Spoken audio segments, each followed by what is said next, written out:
R8 who? This is Audi's newest supercar. Seriously, they finished building it a couple of weeks ago. And it's not electric, there's no hybrid. This has a 6-litre supercharged V16 in the middle, and it sounds like this.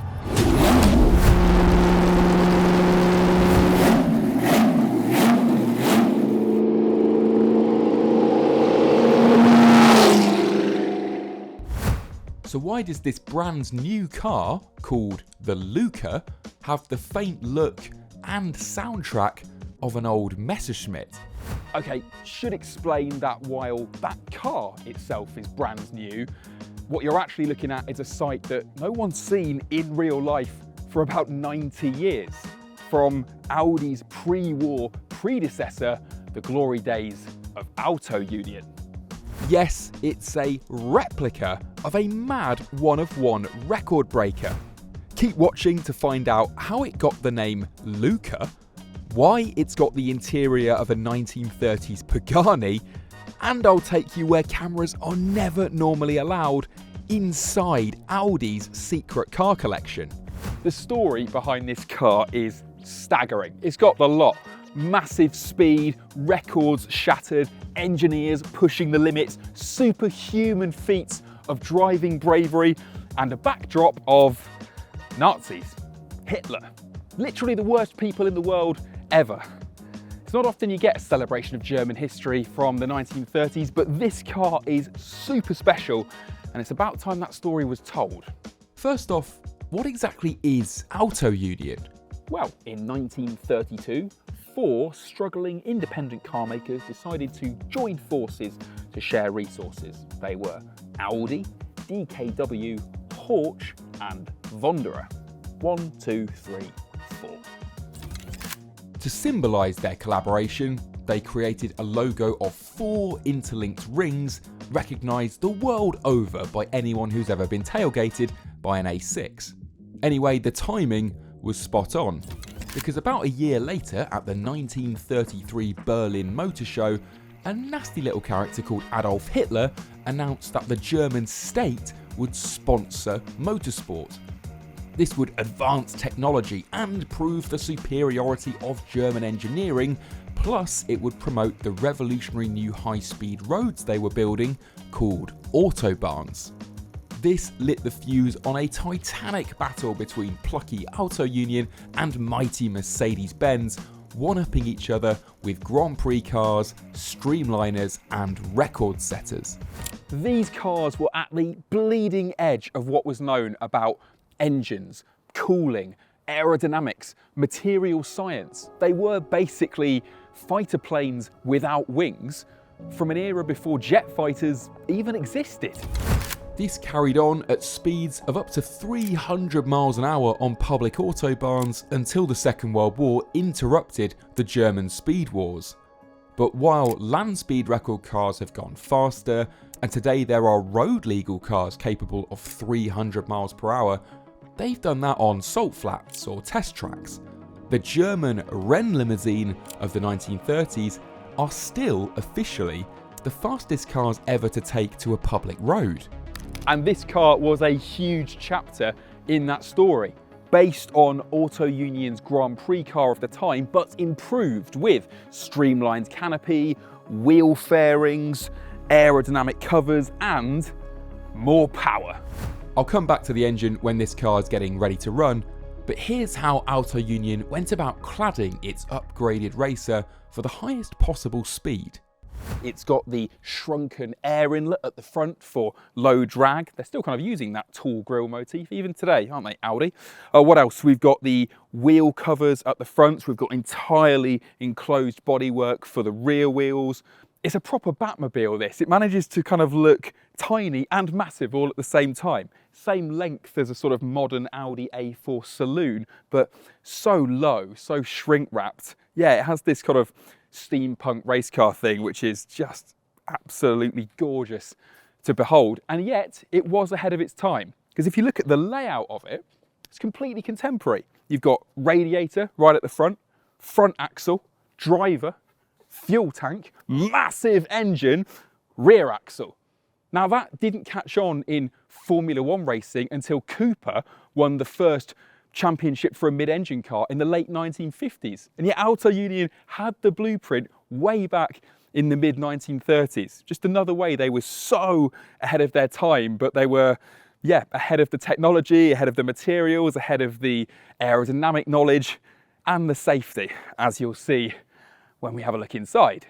Speaking of climbing in, actually, one of the things that Audi are still working on with this recreation is the canopy. You see, way back in the 1930s, this was one of the first cars that Audi tested in its primitive wind tunnel, but the data on it has been lost to history. They don't know quite how low drag it was. So Audi took this modern recreation straight to the wind tunnel after it was finished, and they stuck it in. They got a reading, 0.43 coefficient of drag with a very low frontal area, but they think that can still be optimized. You see, they haven't got any drawings, any accurate plans of how this canopy was fixed on back in the day. And that means that right now, if they go over about 80 or 100 kph, it might kind of, you know, ejector seat vibes. So that is on the to-do list. The team behind it wants to make the car historically accurate, but optimized. I'll explain in a moment how the engine has been upgraded.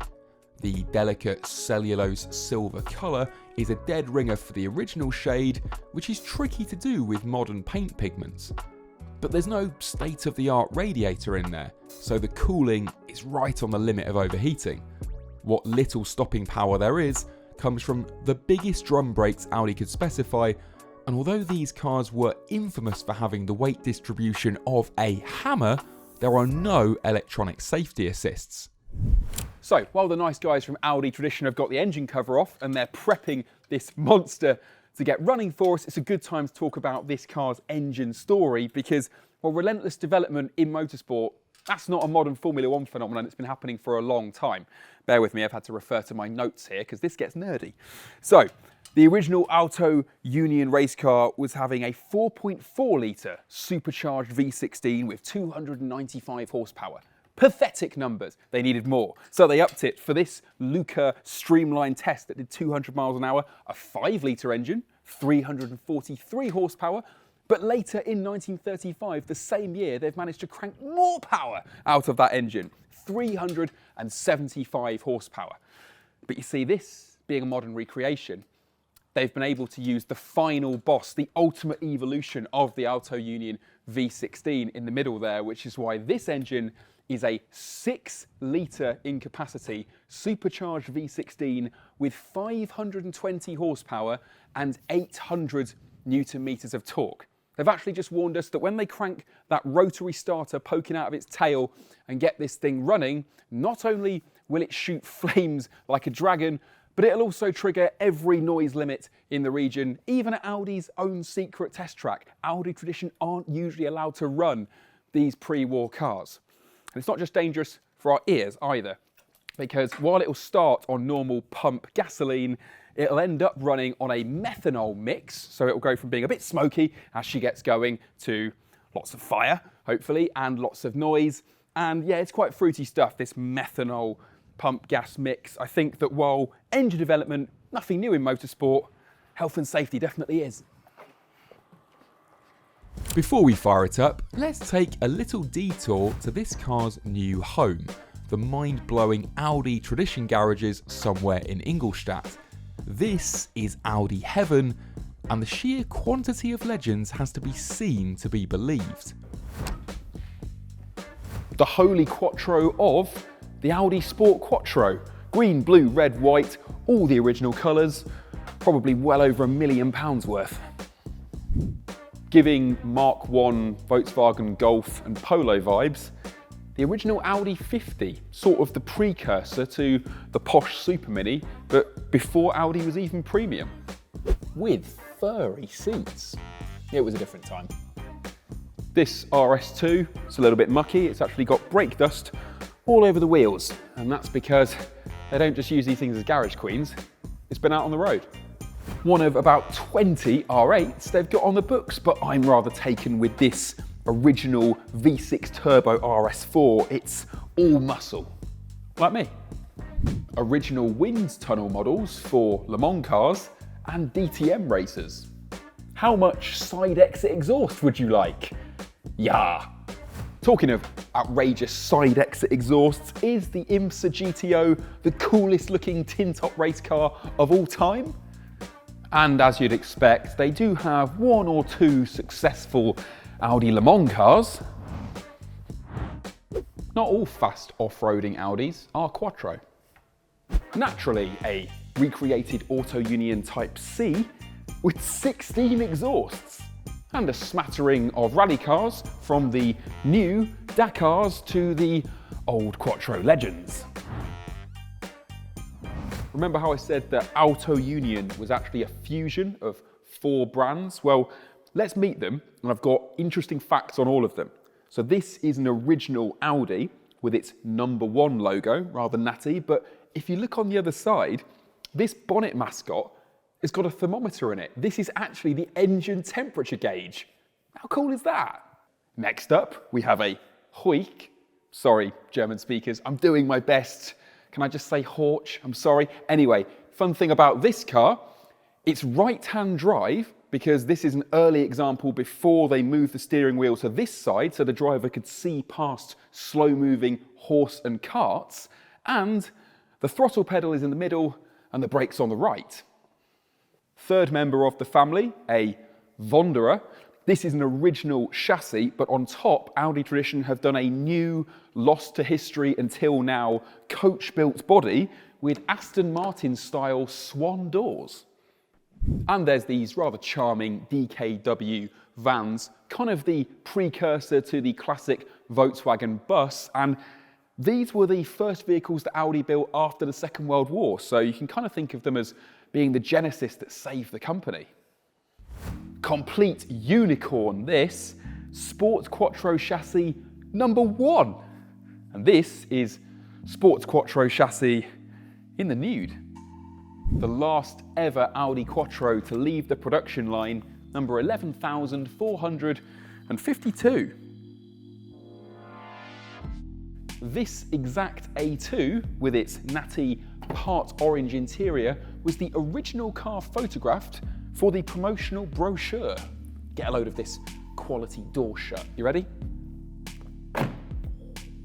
Before the Lucca, Audi Tradition's most recent mad project was this, a hypercar from the 1930s. It's called the Type 52. It's got a Grand Prix racing V16 engine in the middle of its streamlined body, and if you look inside,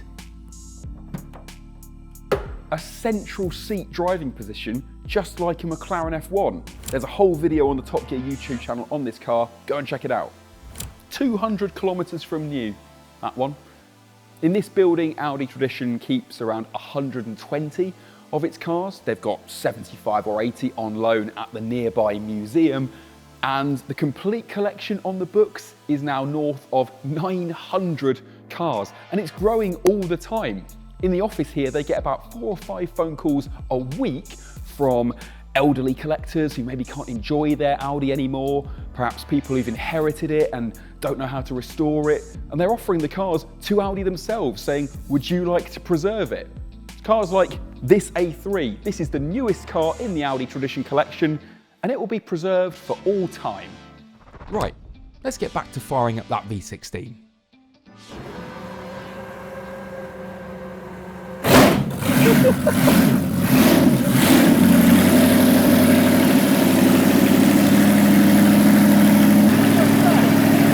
Pretty loud!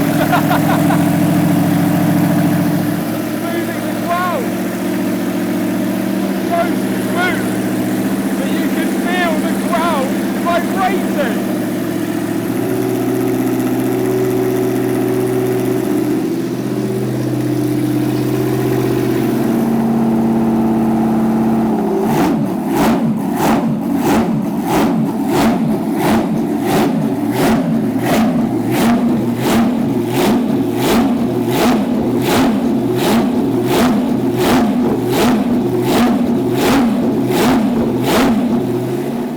So here's how the Lucca story climaxed. The car was planned and developed in an incredibly short time, from October to December 1934. Before Christmas, the car was built, then wind tunnel tested in Berlin, and it had a test run on the banked Avus track on the 17th of December. By February 1935, a plan was hatched to try this latest Auto Union speed machine out on closed public roads in Hungary. But being February, the weather was grim, so Auto Union hit on Italy instead. The nearest city? A charming Renaissance time capsule called Lucca. This is where this car would break a record, and this is where it would gain that name. A 5-kilometre stretch was allocated for Auto Union to have a crack at records for the flying kilometre and the flying mile. After test runs on Valentine's Day, on 15th of February 1935, the soon-to-be German racing megastar Hans Stuck climbed into that tiny single-seat cockpit and steered it to a Vmax of 326.975 kph. That's 203.17 miles per hour, the fastest anyone had been on a public road at the time. So with the canopy removed by our graceful assistants over there from Audi's Tradition department, we can have a look round an interior that seems to have been sized around the steering wheel, which is enormous and takes up all of the room. I guess these huge tyres would have generated massive gyroscopic forces, and of course there's no power steering, so you're going to need plenty of leverage for whoever's brave enough to have sat here. Hans Stuck, what a guy. And then the rest of the cabin, it's just an extraordinary environment. There's holes everywhere to save weight. There's these slashes in the paper-thin aluminium outer skin, which is bolted and riveted to a steel space frame chassis. It just looks so thin. You look so vulnerable inside, which is why, of course, it's no surprise there is no seat belt. This belt of someone's trousers here is here to hold this cushion on. They're working on a better solution.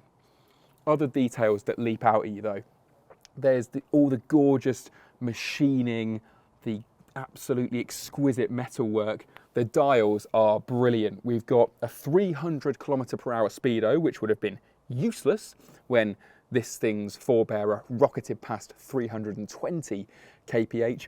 And you've got a rev counter unlike anything I've ever seen, because, well, for a start, it's upside down like you used to get in an old Bentley. That's kind of allowed, I guess.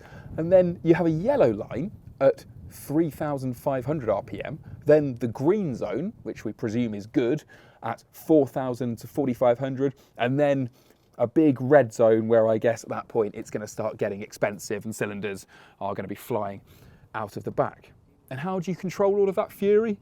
With a 5-speed open gate manual gearbox, which looks like something Horacio Pagani would be proud to use as a walking stick.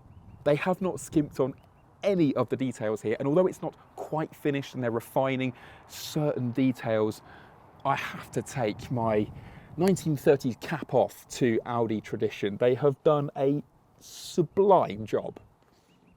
So why? Lovely, but why has Audi just spent an enormous, undisclosed, but probably 7-figure sum of cash having a British classic motorsport specialist called Crosthwaite and Gardner build this incredible one-off for them? Gorgeous thing, but surely you'd have the original taken out of a museum and restored, wouldn't you? Except that this is where the Auto Union origin story's kind of tragic, because they don't have it. In fact, so many of the Type A's, Type B's, the Grand Prix cars that put what became Audi on the map don't exist anymore. And this is where politics and geography comes back into the equation. You see, Mercedes, their racing arm was based on the western side of Germany, in Stuttgart. So, when Germany's invaded at the end of the war, it's the Americans that have control of that area, and they allow Mercedes to hang on to their crown jewels. Whereas Auto Union stashed its cars on the east of Germany, and that's where the Russians invaded. And they weren't interested in preservation, they were interested in taking the cars home, back to the Soviet Union as war trophies and some R&D. So we don't have the original Lucca, we don't have the original Type A's and B's. They may be out there somewhere, who knows, but they're definitely not going to be in the sort of exquisite condition that this car is. Thank you so much for watching. Not your average brand new supercar walk around, but please make sure you do subscribe to the Top Gear channel if you've enjoyed this, because, well, if Audi's managed to keep a project this mad completely under wraps for 3 years, imagine what else they're working on that we don't know about yet.